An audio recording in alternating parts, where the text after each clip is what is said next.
and welcome to the Tavern Chat Podcast. I'm your host, Art Tenkar, your bartender in the OSR, your main proprietor at the Tenkar's Tavern blog, Discord server, media group, Facebook group, Twittering, and Instagram. So, you know what? We have voicemails today. So the first voicemail, multi-part, is from Joe the Lawyer. And Joe has a bit of a counterpoint to my opinion on watching others play D&D. All right, Joe, take it away. Hey, Eric, JoeTheLawyer here, man. Just listen to your podcast about when you watch people play games. I agree. In general, it's boring as shit. But I gotta say, there's been instances for me as a person and as a DM that I've actually made good use of it, I think. At the beginning of the OSR, when people started first to play online or record games or whatever, and there's some on YouTube, it was good because I had never played with anybody else other than a couple of people in my whole life, so I didn't know, if I was doing it right or if I was doing it wrong. So it was like a level of validation, like, oh, I don't suck, and I might be better than that person, So that was all right, I kind of used it for that. It's like, oh, and then it became a learning thing, right? We're all learning from each other back then, 10, 12 years ago, whatever it was. So that was kind of good, And so mostly through playing with each other. That sounded weird, but you know what I mean.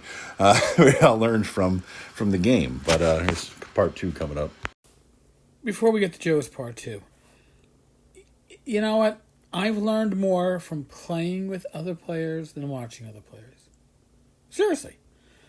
I can play with other players and other GMs, and I can learn skills. I can't do it by being the observer. I just can't do it. Attention span just fucking sucks. But I digress. Onward to part 2. Yeah, so part 2. The other thing I've used it for was to learn different systems. You know what I mean? Or like Ash, for example. In Ash, Astonishing Swords and Sorcerer of Hyperborea, they had this weird freaking initiative system that you got to be a rocket scientist to understand. So I wanted to watch somebody who I knew was playing Ash for a while. How do they implement it? And they did it well. They did it by the book, and I learned how it worked by the book by watching that. I learned that I will not play it by the book. I will do simple fucking D6 initiative because fuck that shit, right? So that was good. The other thing, like Jason Hobbs, there was, a year or two ago, West March has had a resurgence of popularity, and he was running a game, so I watched a couple to watch how it worked, how he implemented that. So that was good to understand how West March has worked, One more coming, I think. All right, so I can understand. I can see the usefulness if you're trying to understand a specific rule or system, and I could probably maybe watching people actually play Savage Worlds. Maybe I'd understand it better. It's a game I'm just like on the edge of fully grokking and fucking just not quite there, and maybe that would help. And maybe I'd actually be interested in doing that. But watching the average group of gamers game? Nah, man. I'm sorry. I don't have that in me. I don't have that ability. Even with good production values and proper cursing and stupid jokes, I still couldn't do it. All right, part 3. And the last thing, I guess, is just still, every once in a while, I'll watch like people who are good DMs, people whose products I respect. Like I'd watched a few of Matt Finch's Jordoba games just because I wanted to see how he ran it. You know what I mean? The guy's a figurehead in the OSR, and I'm like, he wrote these rule sets, and I want to see how he implements the rule sets. And that was interesting too. I finally got a chance to play with him in a convention before COVID hit last February up in Massachusetts. It was kind of cool.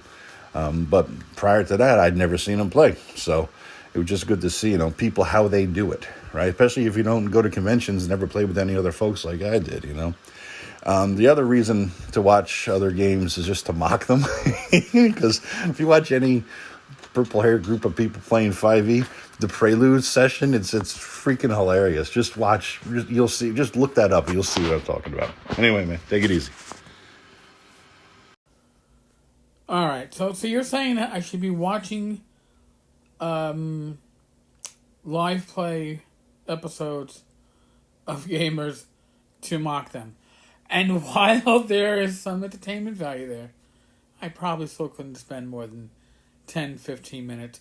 But then again, that's mostly how long my podcasts are, and it's how long the YouTube videos are that I like to check out. So, yeah. I guess proper use of the fast forward also helps. So now I gotta step away because Jason called the show. So let's listen to Jason. Hey Eric, Jason here. I fell behind just listening to the last 3 episodes. I 100% agree with you, the political stuff. I think political discussions are important. I think we need to have them, but they don't need to be everywhere. You can have gaming-only discords and gaming-only forums and gaming-only discussions where you don't talk politics. I'm all for talking politics, but I want to separate it from the gaming, and I don't want to talk politics 24/7. So I'm with you 100% on all that crap. That's about it. So keep up the great work. Talk to you later. All right, Jason. So truth in advertising, just over Tuesday, I guess over the weekend, I put up what I thought was it was definitely a political post. I thought it was relatively neutral. It just stated a fact, didn't take a position in whatever the current drama is. And oh my God, not only did it devolve within minutes into name calling, most of it not directed at me, because there wasn't that much you could say. It was people going off in their own directions. And here we are 2-3 days later, and it's still active, and it's still people pissing in each other's cereal for the sake of pissing each other's cereal and calling each other basically, schoolyard names, because that's the maturity level that it breaks down to on social media. I wish there was an easy answer for it. I think that my little experiment proved the point, to me at least, that I'm just best using social media to share out my blog posts, my podcasts, and maybe some cat pictures, and avoid anything else, at least until the end of the year, because I could probably make a post about beer, and it would probably become political within about 30 minutes after going up, because that's just the mindset that's going on right now. So yes, folks, something that's not political is COVID. Don't care whether you think it's as bad as some people are saying it is. I don't care if you think it's the plague. It certainly exists. There are people that are at risk. I'm probably one of them now, with type 2 diabetes and congestive heart failure. Woohoo! I'm just, checking off little boxes. We need you. The community needs you. And the best way to make sure that you're still around to be you is for you to use your common sense. Common sense precautions. What does that entail?